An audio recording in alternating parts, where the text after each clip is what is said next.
কি খবৰ সকলোৱে নিশ্চয় ভালে চাগে বৰ্তমান মোৰ ভালেই আৰু যিহেতু ভিডিঅ' বহুত দিন দিব পৰা নাছিলোঁ অলপ ইটো প্ৰব্লেম হৈ আছিলে গতিকে দিয়া হোৱা নাছিলে আজি ভাবিলোঁ বোলো আপোনালোকৰ মাজলৈ আহোঁচোন বহুত দিন অহাও নাছিলোঁ গতিকে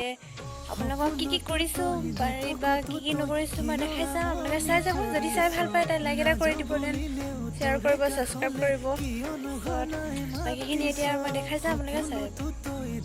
এয়া মই ভাতকেইটা খাবলৈ লৈছোঁ মায়ে দি পঠিয়াইছে যেনেকৈ এজোপা বৰ্তমান লাগিছেগৈ আৰু বাকীবোৰ কলিবোৰ ডাঙৰ হৈছে অলপ অলপকৈ এতিয়া এইখিনি ডাঙৰ হৈছে